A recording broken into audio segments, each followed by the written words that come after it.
Flowers for the Sea, written by Zin E. Rocklyn, has nightmares, abominations, body horror, and creepy children.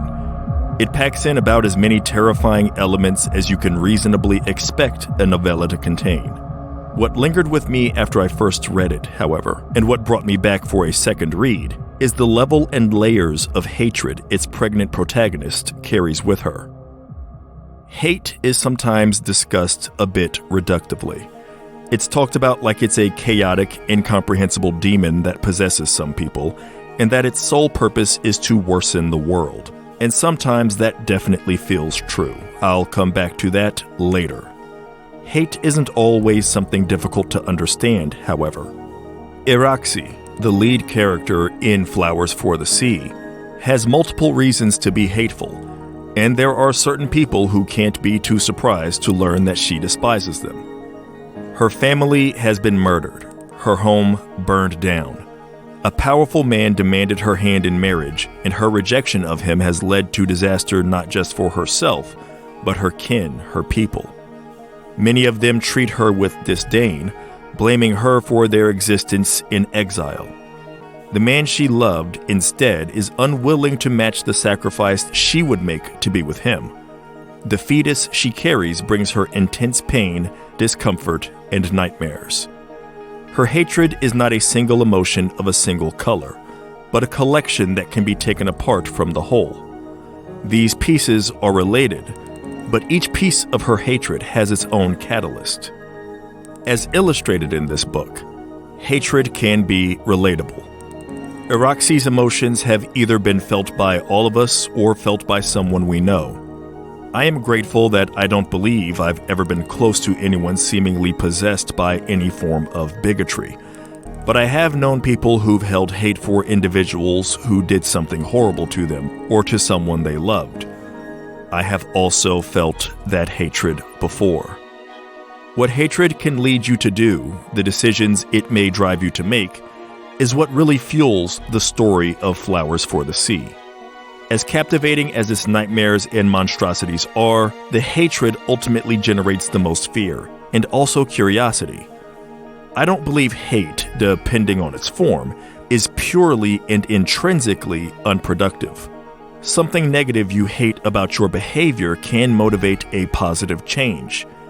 Hatred of an injustice can inspire us to demand a level of accountability that can hopefully prevent, or at least limit, repetition of that injustice.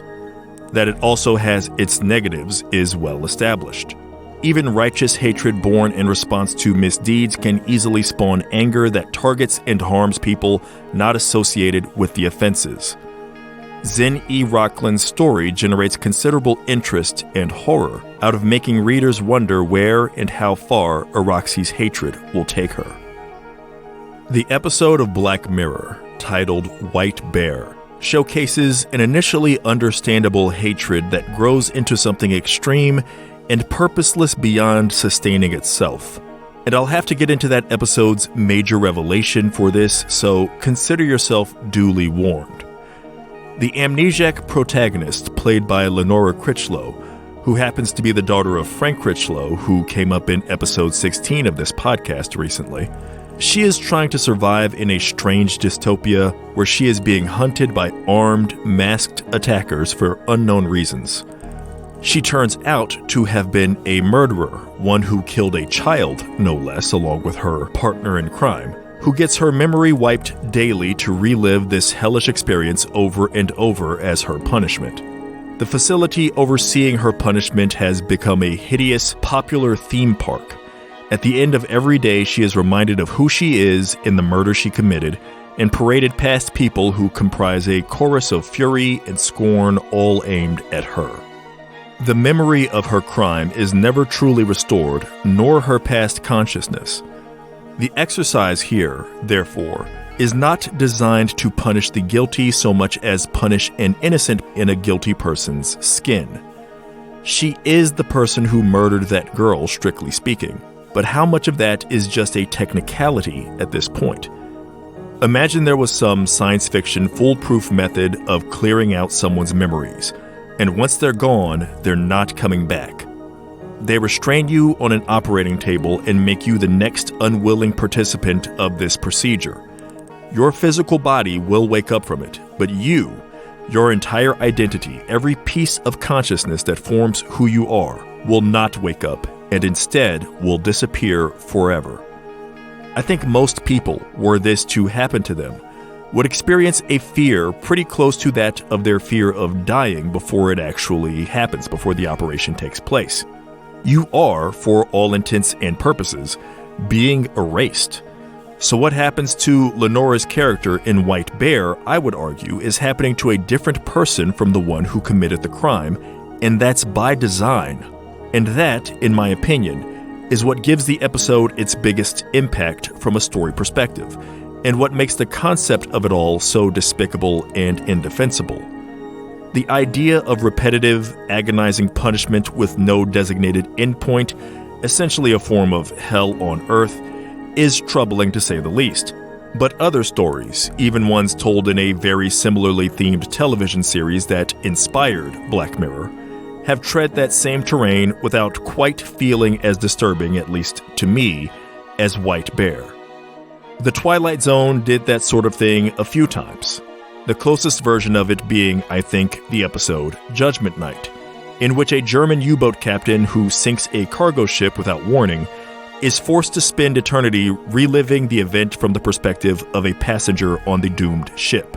One who knows what's going to happen but can't remember or explain why they know this. And so they desperately, futilely spend each night repetitively trying to prevent the inevitable. The key difference between Judgment Night and White Bear, however, is the absence of retributive hate. The captain is not reliving this night from the new perspective because he's in a simulation created by people wanting him to suffer. Very clearly, something supernatural is at play instead. Similarly, in the episode Shadow Play, also from the Twilight Zone, the condemned man reliving his death sentence is experiencing an unexplained, never-ending literal nightmare. An episode from the early 2000s revival of the Twilight Zone that seems to take inspiration from Shadow Play is titled The Pool Guy. It reflects White Bear in that the condemned person's punishment is developed by people. Where it departs from White Bear is in the punishment's apparent intent. The killer, the titular pool guy, played by Lou Diamond Phillips, suffers through induced dreams that see him murdered in the same fashion as the murder he committed. This is observed by a few scientists rather than crowds of people ravenous for emotional torment. His early failure to understand what's happening to him is explained as him working through the acceptance phase of his punishment. He then enters the retribution phase, in which he must live through 47 more deaths per his sentencing. The fact that it's finite, a set number of deaths he has to live through, that the program is meant to reawaken the killer to his crime as a progression toward the finish, that it's not an expensive public spectacle, and that its ostensible endgame is some form of rehabilitation, makes it quite different from the carnival of shame, loathing, and psychological torture from White Bear. Critically, cruel and unusual though it may be, what the pool guy goes through has a purpose well beyond simply seeing him in agony. In White Bear, perpetual hatred becomes the objective. That is a frightening thing. The seed for this episode's topic came from a highly unexpected and more lighthearted place, and I'm going to share that here now just to give myself a micro respite from the bleakness of this subject, because it only gets harsher from here. There is a YouTuber whose work I enjoy named Simon Miller. He's fairly funny and a friendly Brit who does workout videos along with professional wrestling coverage, being a pro wrestler himself. And it's all of the harmless, happy variety. Based on his content and from what people who've met him in person say, he's somebody you can't imagine being sincerely disliked by anyone. But in one video, he made a passing mention of some of the hate mail he has received where people wish him dead. And he made a joke about how much of a wasted wish that would be. You get a genie or some other mystical, superpowered being to give you anything you want in the world, and you blow it on wanting the death of a jovial YouTuber with fitness and pro wrestling opinions. Now, I'm leaning toward the idea that the people who've sent him such messages are probably trolling, which certainly does not make it acceptable. But the idea of someone being hateful enough to spend a wish that could give them anything their heart desires on the death of someone who has no impact whatsoever on their life is alarming to me because I don't think it's far-fetched. I have a very unscientific theory related to this that I call the vote for pain theory. If you held an election and the choice on the ballot was either everyone in the world will feel intense pain or they simply will not, you'd be surprised how many people would vote for pain. Not because they're masochists who think they might find that appealing, no judgment here, although that would be a pretty damn selfish vote considering everybody else has to feel the pain too, so actually yes, some judgment. But they would vote for the pain, I believe, because it means people that they hate will suffer too. And that's more important to them than their own well-being or the well-being of their friends and relatives and anybody else that they might ostensibly care about. Their primary objective in life is to hate. On a micro level, this is scary enough, but it worsens when the hatred objective is used by influential figures to motivate and mobilize the masses. Worse still, when they can embed the hate so deep as a default emotion that it can appear dormant despite endlessly erupting. This is one way for an insidious, supremacist ideology to sustain itself: the dreaded normalization, turning sincere, bigoted beliefs and statements that reflect those beliefs into jokes or debatable talking points as if they have merit, or things so woven into the daily routine and line of thinking that the idea of removing them, or even just scaling them back, makes people think society is unraveling. This was a key tenet of the Confederacy in the United States, as indicated by James Henry Hammond, governor of South Carolina from 1857 to 1860, and Joseph E. Brown, governor of Georgia through the duration of the Civil War. Both men made the point that, in the South, even the quote-unquote poor white laborer is insulated from having to feel like he is unequal to any other white person, because there is already an unequal class of people that he can never belong to.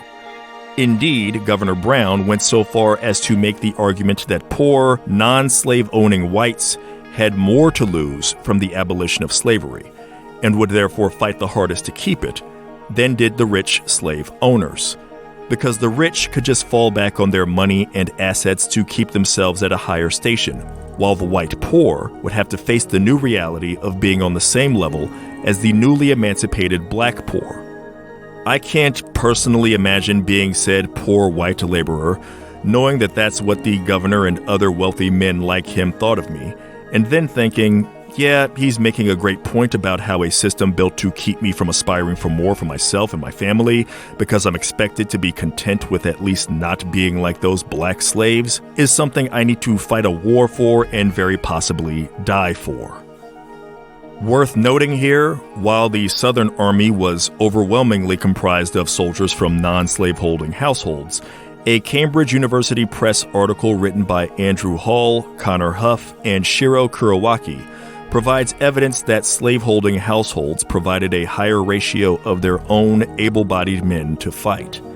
This runs contrary to how wealth normally correlates with the propensity to enlist in combat, because in this case, the source of wealth, slavery, was the cause of the fight and being directly threatened.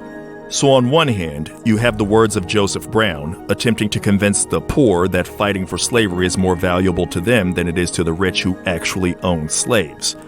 On the other hand, you have the actions of those rich men revealing that the cause is at least as important to them, if not more so, for obvious reasons.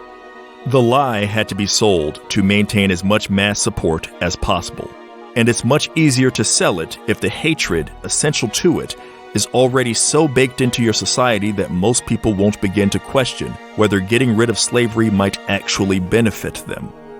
The notion would have been absurd. Even for people who would never get to experience owning another human being, perished the thought, slavery was the cause because the status quo of the lowest class had to be maintained, And in order to achieve that, a level of hatred so normalized that to the everyday person, it doesn't feel like hatred, also had to be achieved. The South was by no means alone in its racism in the United States, but long after the Civil War and even the Civil Rights Movement 100 years later, it sustained an earned and easily proven reputation as a place where racism was more than just an issue. It was a way of life, the standard. Pulling that implanted prejudice out of your mind and soul can be a painful experience, painful enough for some people to fear the process and the aftermath. There's a short video that I revisit on occasion, a clip from a CBS News interview with Franklin McCauley. It's titled, "How a Southerner Shed His Racism." And what I find so compelling about it isn't the how referenced in that title, but the pain so evident in Franklin's voice and eyes. I think of it as him processing the greater pain that he and the people he used to think like inflicted on others. And I don't think Franklin would disagree, certainly not based on what he says during that interview. But I find it uplifting nonetheless from that point of view to see someone endure the emotional weight and shame and recognition that comes from just talking about the arbitrary hate they used to hold on to, the larger hate that they once contributed to, all while surely aware of how much worse it was for the victims of that bigotry. That awareness is what makes it painful and what makes his endurance commendable, and possibly what scares many bigots who aren't brave enough to live with embarrassment, regret, and most importantly, responsibility to do better.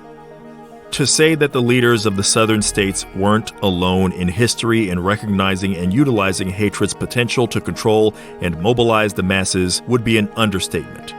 Powerful forces from governments to corporations to religious groups have taken advantage of the power of hate. It's not uncommon for more than one of these types of groups to collaborate in using hatred when they see a mutual benefit. In 1976, a powerful film was made and released in Mexico depicting just such an occasion, when politics, business interests, and the church converged to incite violent hatred among people who likely had little grasp of why they were being called to hate the men they would attack and soon kill. The film, based on a true story and directed by Felipe Casals, is called Canoa, A Shameful Memory.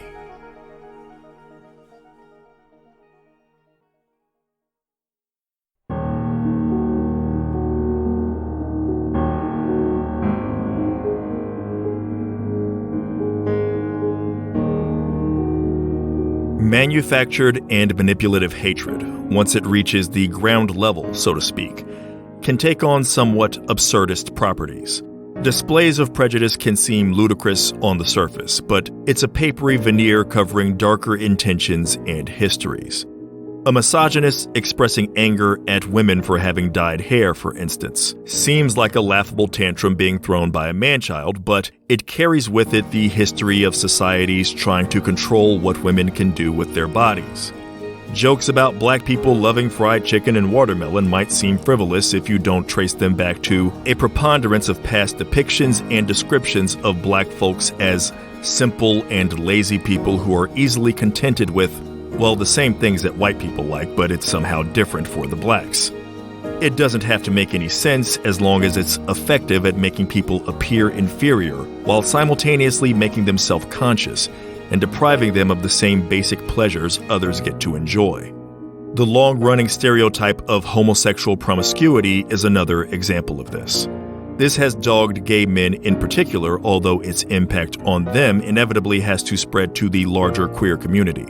Anecdotally, I can think of a couple of instances where I've seen gay men react strongly and negatively to the suggestion that they are just out playing the field, so to speak, when in fact they were in committed relationships. In both cases, from later conversations I had with the individuals who made the initial comments, they weren't even aware of the stereotype, much less its impact on the opposition to gay marriage. For anyone wanting to read more on that, an article on the topic written by David Pensoff and Marty G. Hazelton can be found on the National Institutes of Health website.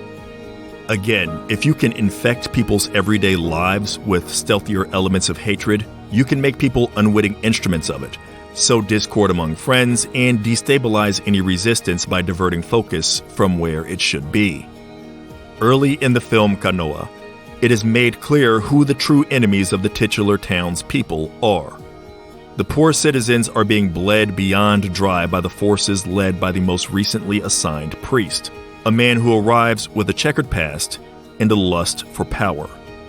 Under the guise of progress, he, the local politicians, and unscrupulous businesses find new ways to charge people for things they didn't ask for or that do not fully benefit them. The running water, for instance, seems beneficial and convenient, but is also pricier than people hardly making any money or none at all can afford. The electricity and highway access is borderline worthless to most of them as well. These are people trying to grow crops that frequently fail, not to sell them, but just to have something to eat, and who are cutting down trees illegally to be sold as wooden beams for walls or burned down into charcoal. People who can't afford to send their kids to school beyond the 8th grade. It is depicted early as well that certain people in town are aware that the unnamed priest is likely lining his pockets with taxes paid for some of these new amenities. The priest, who is based on Father Enrique Mesa Perez, has no aspiration to bring genuine prosperity to the town. But he does aspire to maintain control, and his reassignment to Canoa was due to previous, probably similar controversies. Some townspeople have gone so far as to write a letter to the Pope, decrying the priest's abuses. In order to maintain his grip on the town, in service to his political and business associates, he latches on to a trigger word that in the climate of Mexico at the time, 1968, could easily generate sufficient hatred to distract people from what should really concern them. That trigger word is communist. There are multiple things that make the communist fear-mongering in the film Canoa so unsettling, not least of which being that most of those riled up at the sound of it seem to know very little about what communism entails, much less whether the people they're being directed to attack are even communists at all. They only know what the state-run media and local officials have told them, which includes rumors that the communists will take away their children the more things change. If they did know more about communism, they would likely have many valid reasons not to want it to secure a foothold in their town or country. There were already a couple of famously catastrophic examples of communism gone wrong they could point to, for starters.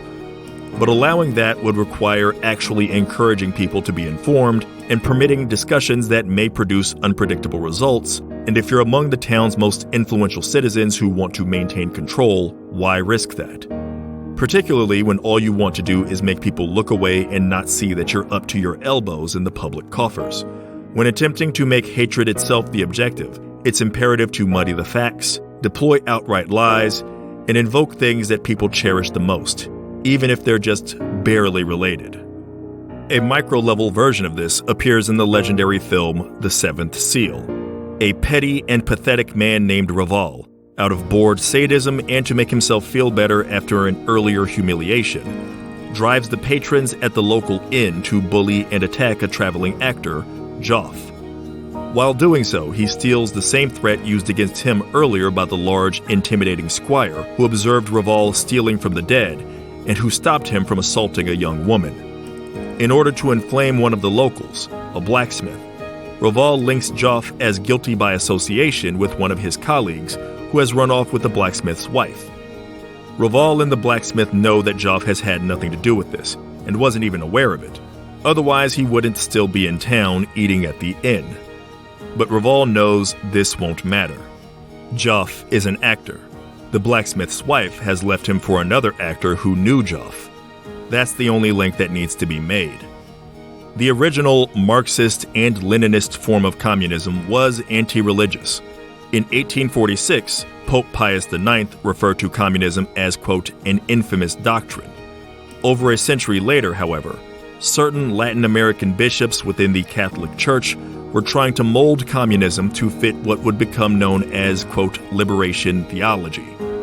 A key point for this push for reform to better assist the poor was the Second Episcopal Conference of Latin America, also known as the Medellin Conference, held in late August and early September of 1968. The same year, as a reminder, that the events in Canoa took place. The same year that a larger massacre of hundreds of college students also took place in Mexico, also under the guise of protecting the nation from communism, an anti-religious philosophy in a very Catholic country. By that time, however, the idea that Catholicism and communism could coexist and might have significant commonalities is something that the priest in Canoa is at least aware of. And while the notion had as much opposition as support within the church, the Medellin Conference did conclude with the agreement that the Catholic Church should take up, quote, a preferential option for the poor, a principle emphasizing better treatment of poor or otherwise marginalized members of society, essentially using that as a vital measuring stick for economic morality. As it relates to communism specifically, here's the following from Umberto Belli's book, The Politics of Latin American Liberation Theology. Quote, in regard to Marxism and communism, positions of Christians in Central America at that point ranged from the earlier distrust and unambiguous rejection, through advocacy of understanding and dialogue, to implicit or explicit defense of the Marxist analysis. End quote. A far cry from the earlier unilateral dismissal of Marxism within the church. I say all of this not because I'm in favor of communism. Again, you can point to multiple examples of it being at least as easily exploited by people in power as most of its other competitive political systems, resulting in spectacular failures. Nonetheless, the context is important when viewing the film Canoa, which was made at a time when the Medellin Conference and the massacres during student protests would have been fresher in the minds of the intended audience.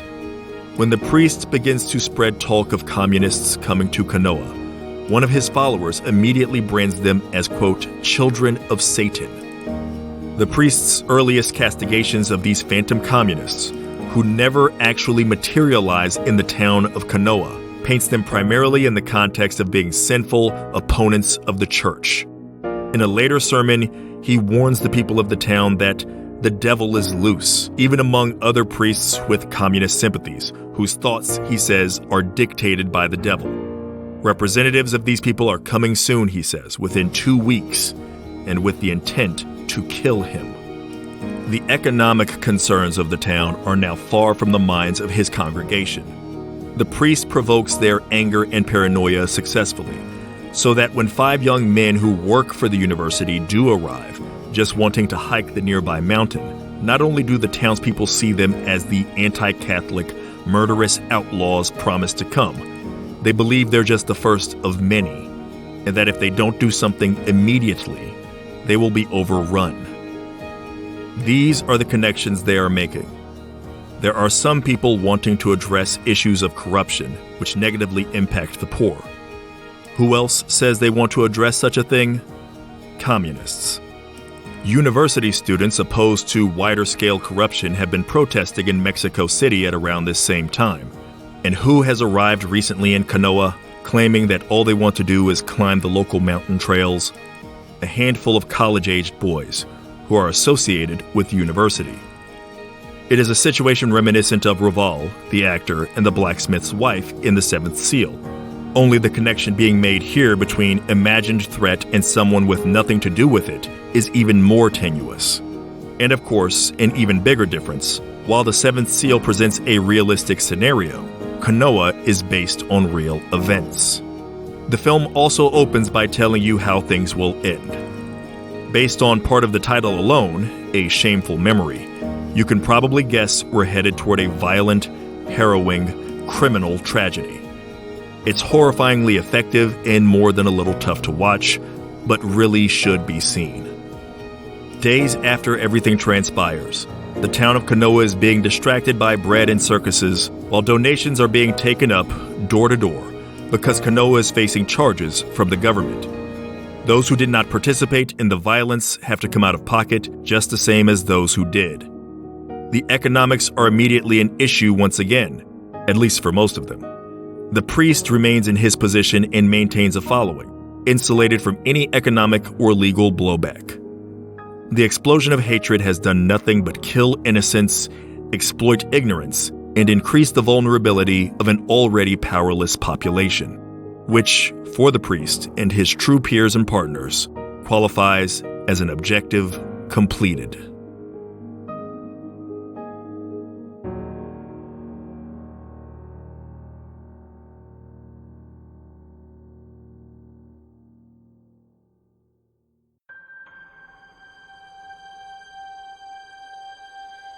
Thank you for listening to the Healthy Fears podcast, written, produced, and narrated by Johnny Compton.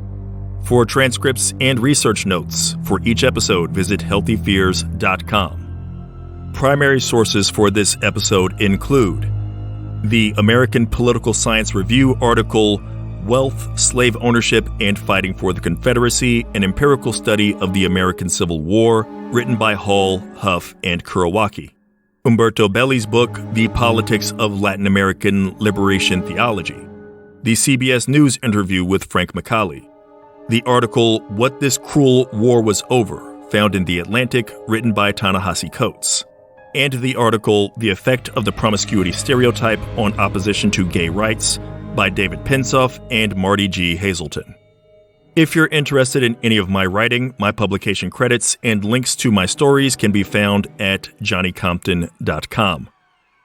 My debut novel, The Spite House, is currently scheduled to be released by Tor Nightfire on February 7th, 2023. The subject of next week's episode, a change of pace from some of the darker material we've been discussing on this podcast the last 3 episodes, is embarrassing deaths. For anyone who is interested. Until then, when and if at all possible, try to consider the words of Kanji Watanabe, the character from the Kurosawa classic Ikiru, whose life gains new and urgent purpose when he finds out he's dying. Quote, "I can't afford to hate people. I don't have that kind of time."